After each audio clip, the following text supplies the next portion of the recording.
পোশাক শিল্পের পরে সেমিকন্ডাক্টর শিল্পই হতে পারে বাংলাদেশের জন্য আরেকটি সম্ভাবনায় অর্থনৈতিক গন্তব্য। 2030 সালের মধ্যে সেমিকন্ডাক্টর শিল্প থেকে রফতানি আয়ের যে লক্ষ্যমাত্রা নির্ধারণ করা হয়েছে, ইনশাল্লাহ বাংলাদেশ সেটা পূরণ করতে সক্ষম হবে। সেমিকন্ডাক্টর শিল্প তৈরির সকল কাঁচামালের উপরে সব ধরনের ট্যাক্স বা শুল্ক প্রত্যাহার করা হয়েছে। সেমিকন্ডাক্টর ডিজাইন সার্ভিসে রফতানি আয়ের উপরে নগদ ইনসেন্টিভ বা প্রণোদনা চালুর উদ্যোগও নেওয়া হয়েছে। একই সঙ্গে নতুন উদ্যোক্তা উদ্ভাবন বাস্তবায়নের জন্য সরকার প্রথমবারের মতন বছরে 500 কোটি টাকার স্টার্ট আপ অনুদানও রেখেছে। বিসমিল্লাহির রহমানির রহিম। বিজ্ঞান ও প্রযুক্তি মন্ত্রণালয় এবং বাংলাদেশ সেমিকন্ডাক্টর ইন্ডাস্ট্রি অ্যাসোসিয়েশনের যৌথ উদ্যোগে আয়োজিত 2 দিনব্যাপী ন্যাশনাল সেমিকন্ডাক্টর সিম্পোজিয়ামের এই অনুষ্ঠানে উপস্থিত সকল উপস্থিতিবৃন্দ, আসসালামু আলাইকুম। আজকের এই আয়োজন আমার কাছে মনে হয় এটা বোধহয় কোনো একটা সাধারণ একটা সম্মেলন নয়, বরং এই সম্মেলনকে আমি আগামীর বাংলাদেশ বিনির্মাণের একটা অন্যতম কারিগরদের মিলন মেলা হিসাবেই দেখতে চাই। প্রবাসী বাংলাদেশি, একটু আগে এরকম একজনের কথা আমরা এখানে শুনেছি, বক্তব্য শুনেছি, যারা বিশ্বের বিভিন্ন দেশে নিজেদের মেধার স্বাক্ষর রাখছেন, এমন অনেকেই আজকে এই জাতীয় গুরুত্বপূর্ণ অনুষ্ঠানে বা সামিটে অংশগ্রহণ করছেন, যারা আমাদের সাথে এই মুহূর্তে সামনে বসে আছেন। আমি আপনাদেরকে জানাই বিশেষভাবে অভিনন্দন। এই সামিটে দেশি বিদেশি প্রযুক্তি বিশারদগণের সহানুগ্রহ উপস্থিতি সেমিকন্ডাক্টর শিল্পের সঙ্গে জড়িতদের জন্য অবশ্যই অনুপ্রেরণাদায়ক বলে আমি মনে করি। আজকের এই সামিটের উদ্দেশ্য, লক্ষ্য, সমস্যা এবং সম্ভাবনা নিয়ে আমরা যারা এখানে এতক্ষণ বক্তব্য রেখেছেন আমরা আলোচনা করেছি। আমি চেষ্টা করব সেই যেগুলো আলোচনা এর ভিতরে হয়ে গিয়েছে সেগুলো আবার রিপিট না করার জন্য। তবে আমি বিশ্বাস করি আজকের এই সামিটে যারা উপস্থিত রয়েছেন নিশ্চয়ই আপনারা এমন একটা বাংলাদেশ দেখতে চান, আপনাদের সাথে একই সাথে বর্তমান সরকার এমন একটা বাংলাদেশ গড়তে চায় যে বাংলাদেশটি হবে স্বনির্ভর, সমৃদ্ধ এবং প্রযুক্তি নির্ভর। এই সম্মেলনের মাধ্যমে আমরা বর্তমান এবং ভবিষ্যৎ প্রজন্মের সামনে আমাদের সর্বোচ্চ যে চেষ্টা সেটা হচ্ছে একটা মেধা ভিত্তিক বাংলাদেশের সম্ভাবনার বার্তাটা পৌঁছে দেওয়া। সম্মানিত সকল উপস্থিতিবৃন্দ, সমগ্র পৃথিবী বা বিশ্ব একটা এমন সন্ধিক্ষণে দাঁড়িয়ে আছে যেখানে কৃত্রিম বুদ্ধিমত্তা, রোবোটিক্স এবং স্বয়ংক্রিয় প্রযুক্তি মিলেমিশে চতুর্থ এবং পঞ্চম শিল্প বিপ্লবের ভিত্তি রচনা করছে। কম বেশি হয়তো আমাদের একটু ধারণা আছে, বিশেষ করে আমরা যারা এই ফিল্ডে কাজ করি না, আমাদের সামগ্রিকভাবে একটি ধারণা আছে যে বর্তমানে সেমিকন্ডাক্টরটা শুধু একটা শিল্পই নয়, এটা বোধহয় খুব সম্ভবত আধুনিক সভ্যতার একটা ভিত্তি। প্রযুক্তির চরম উৎসকতার এই সময়ে মোবাইল ফোন থেকে শুরু করে কম্পিউটার, চিকিৎসা সরঞ্জাম, কৃষি প্রযুক্তি, প্রতিরক্ষা ব্যবস্থা, কৃত্রিম বুদ্ধিমত্তা, রোবোটিক্স, ডাটা সেন্টার কিংবা নবায়নযোগ্য জ্বালানি, আধুনিক কলকারখানা কিংবা মহাকাশ স্যাটেলাইট, প্রত্যেকটা ক্ষেত্রে সেমিকন্ডাক্টর অপরিহার্য। আমরা একটু আগে আমাদের একজন এই ব্যাপারে যে বিশেষজ্ঞ ওনার বক্তব্য থেকে এটা আমরা জানতে পেরেছি। উপস্থিত সুধীবৃন্দ, 2030 সালের দিকে বিশ্বে গ্লোবাল সেমিকন্ডাক্টরের বাজার $1 ট্রিলিয়ন কাছাকাছি পৌঁছবে, এরকমই যারা এই ব্যাপারে এক্সপার্ট তারা ধারণা করছেন। তবে খুব সম্ভবত 2026 সালের মধ্যেই এই লক্ষ্যমাত্রা কাছাকাছি পৌঁছে গিয়েছে। সুতরাং এই মার্কেটে প্রবেশ করার জন্য বাংলাদেশের সামনে একটা অপার সম্ভাবনা এবং সুযোগ বিদ্যমান।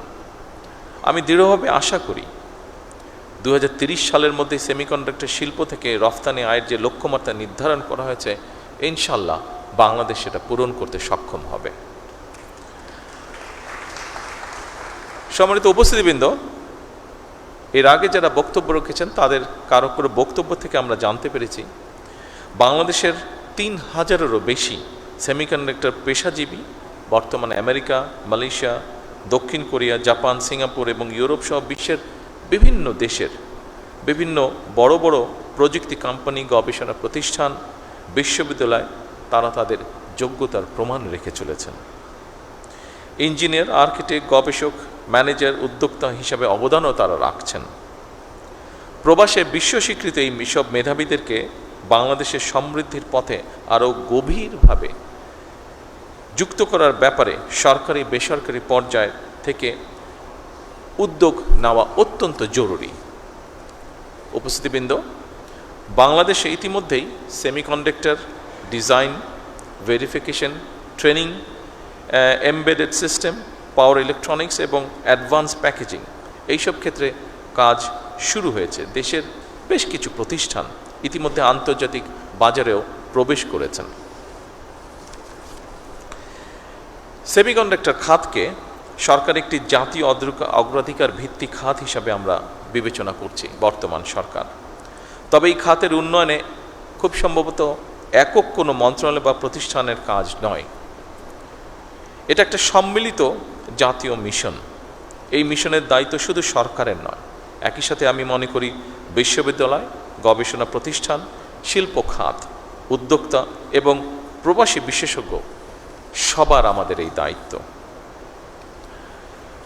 এবং সেই লক্ষ্য পূরণের জন্য বর্তমান সরকার বিশেষ করে সেমিকন্ডাক্টর শিল্পকে এগিয়ে নিতে চলতি বাজেটে, যা আপনারা রেহানের বক্তব্য থেকে এরই মধ্যে শুনেছেন, চলতি বাজেটে এই শিল্পের সঙ্গে জড়িতদের চাহিদা অনুযায়ী এই সেক্টরে যারা ইনভলভ আছেন তারা আমাদের সাথে কথা বলেছিলেন এবং তাদের প্রতি সম্মান রেখে এবং এই সেক্টরটাকে এগিয়ে নিয়ে যাবার জন্য আমরা চেষ্টা করেছি এই সেক্টরকে কিভাবে সামনে এগিয়ে নিয়ে যায় তার জন্য আমরা কতগুলো পদক্ষেপ গ্রহণ করেছি। বিশেষ করে এই বাজেটে সেমিকন্ডাক্টর শিল্প তৈরির সকল কাঁচামালের উপরে সব ধরনের ট্যাক্স বা শুল্ক প্রত্যাহার করা হয়েছে।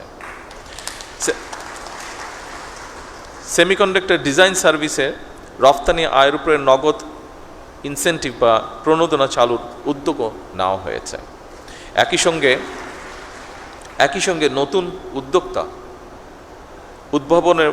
উদ্ভাবন বাস্তবায়নের জন্য সরকার প্রথমবারের মতন বছরে 500 কোটি টাকার স্টার্ট আপ অনুদানও রেখেছে। ইতিমধ্যে এই প্রক্রিয়াটি শুরুও হয়েছে এবং স্টার্ট আপের যে অনুদান সেটি আমরা চেষ্টা করেছি সঠিকভাবে, যতটুকু সম্ভব সঠিকভাবে আমরা বিভিন্ন জনকে উৎসাহিত করার জন্য সেটি তাদের হাতে পৌঁছেও দেওয়া হয়েছে। উপস্থিত সকল সম্মানিত সুধীবৃন্দ, আজকের এই সামিটে আমি আবারও নিশ্চিত করতে চাই আপনাদের কাছে বর্তমান সরকার ইতিমধ্যে সেমিকন্ডাক্টর শিল্পের জন্য ব্যবসা বান্ধব পরিবেশ তৈরিতে সর্বাত্মক পরিকল্পনার বাস্তবায়নের কাজ শুরু করেছে। বিনিয়োগ বান্ধব নীতি, কর সুবিধা, বন্ডের সুবিধা প্রদান এবং বিশেষায়িত অবকাঠামো নিশ্চিত করতে সরকার প্রতিনিয়ত চেষ্টা করছে কাজ করার জন্য। বিদ্যমান যে সকল হাইটেক পার্ক আছে এগুলোকে আধুনিকরণের পাশাপাশি একটি বায়োটেক পার্ক নির্মাণেরও পরিকল্পনা আমরা করছি। যারা বাংলাদেশে সেমিকন্ডাক্টর ইন্ডাস্ট্রির সঙ্গে যুক্ত আছেন, আপনারা সম্প্রতি মালয়েশিয়া, দক্ষিণ কোরিয়া এবং আমেরিকায় রোড শো আয়োজন করেছেন। বাংলাদেশের সেমিকন্ডাক্টর সম্ভাবনাকে আন্তর্জাতিক পর্যায়ে আপনারা তুলে ধরেছেন। নিঃসন্দেহে এটি একটি প্রশংসাযোগ্য বিষয়। উপস্থিতি সুধীবৃন্দ, আমাদের সামনে নিঃসন্দেহে বহুমাত্রিক চ্যালেঞ্জ আছে। দক্ষতার হয়তো বা ঘাটতিও আছে ক্ষেত্র বিশেষে, ল্যাবের সীমাবদ্ধতা আছেই, বিনিয়োগেরও হয়তো সীমাবদ্ধতা আছে, আন্তর্জাতিক বাজারে কঠিন প্রতিযোগিতাও রয়েছে। তবে সকল সীমাবদ্ধতাকে অতিক্রম করে এগিয়ে যাওয়ার অদম্য ইচ্ছাই কিন্তু আমাদের রয়েছে। আমি আজকের এই অনুষ্ঠানে এতটুকু আপনাদেরকে বলতে চাই, আমার সরকারের অবস্থান থেকে আপনাদের সেই অদম্য ইচ্ছাকে কাঙ্ক্ষিত লক্ষ্যে পৌঁছে দেবার জন্য সাধ্য এবং সামর্থ্যের সবটুকু দিয়ে ইনশাল্লাহ বর্তমান সরকার আপনাদের পাশে রয়েছে এবং থাকবে। সীমাবদ্ধতা, প্রতিকূলতা এবং নানা প্রতিবন্ধকতা পেরিয়েই বাংলাদেশ বর্তমানে কৃষি, পোশাক শিল্প, প্রবাসী আয় এবং ডিজিটাল সেবায় সফলতা দেখিয়েছে। আমাদের মেধাবী, তারুণ্য, দক্ষ এবং উদ্যমী জনশক্তির উদ্ভাবনী শক্তির উপরে ভর করে পোশাক শিল্পের পরে, যেটি আমি দৃঢ়ভাবে বিশ্বাস করি, পোশাক শিল্পের পরে সেমিকন্ডাক্টর শিল্পই হতে পারে বাংলাদেশের জন্য আরেকটি সম্ভাবনায় অর্থনৈতিক গন্তব্য। এই লক্ষ্য বাস্তবায়নে আমি সংশ্লিষ্ট মন্ত্রণালয়, সরকারি সংস্থা, বিশ্ববিদ্যালয়, শিল্প খাত, প্রবাসী পেশাজীবী এবং উন্নয়ন সহযোগীদের সমন্বিতভাবে কাজ করার জন্য বিনীত আহ্বান জানাই।